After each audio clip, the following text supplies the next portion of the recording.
I've been reading a book again that I had read some 10 years ago.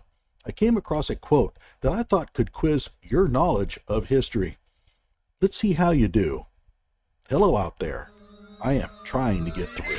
With cold, blunt analysis cradled in the warmth of reasoning, it's time for Johnny Walker Dread to straighten you out on a thing or two. Emanating all the way from exciting Las Vegas, Oklahoma, it's time for the Johnny Walker Dread Show. The following is a private letter written by a young man struggling to keep his girlfriend happy. She came from a wealthy family, while he grew up poor.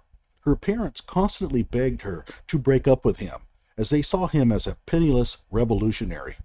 Finally, she became tired of keeping him financially afloat and broke it off. The man in question was devastated and wrote this letter to explain his worldview in the hopes that she would understand and maybe reconcile. So we begin. It is rotten and dismal that a world of so many 100 million people should be ruled by a single caste that has the power to lead millions to life or to death, indeed on a whim. For example, imperialism in France, capitalism in England and North America, etc.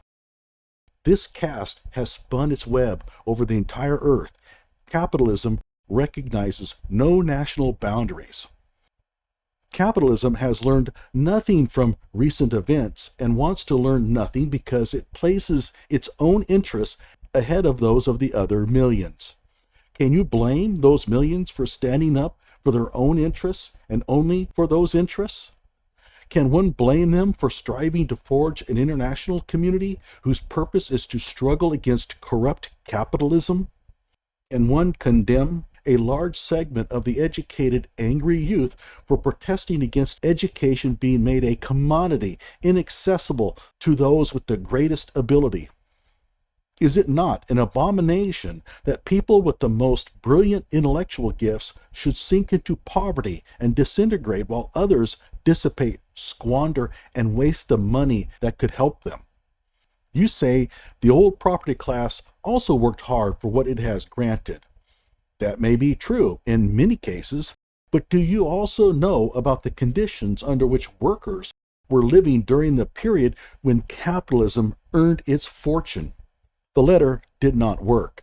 Later, he would rise to power and she would become destitute after marrying a lawyer.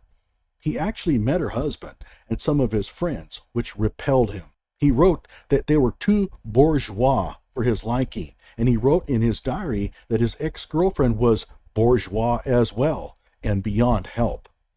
Later, she would turn to him for help after her marriage fell apart. He would find her a fairly comfortable government job. So, who was it? Give up? There is an old saying that I think the hard left should remember. Get to know your enemies well, because you're probably just like them. The man who wrote the letter was a vicious anti-capitalist socialist named Joseph Goebbels. He would a year later meet Adolf Hitler and become the philosophical head of the National Socialist Party. I deleted a few snippets of text that would give the quiz away. For the purpose of transparency, I have included the letter's contents in their entirety in the description below. The Nazis were socialists, fighting the communists for the minds and votes of the working class. Because they had a common voting base, they naturally collided on a regular basis, which explains why their battles with the communists were so brutal. The hard left in this country would have you believe that their battles with MAGA are akin to the street fighting between the Nazis and the communists. But Nazis and communists were far too closely aligned politically and economically for this analogy to hold. The conflict between the brown shirts and reds more closely resembled our modern-day Trump versus the rhinos, where the two factions agree on 90% of issues but consider each other betrayers to the cause. The woman that Goebbels was writing was Anke Stahlhelm, and was Goebbels' first and possibly only true love. We all know what happened to Goebbels, but I haven't found anything about Anke beyond World War II. If anyone knows, please comment below. I will include all citations and references in the description below. Like my video and subscribe to my channel.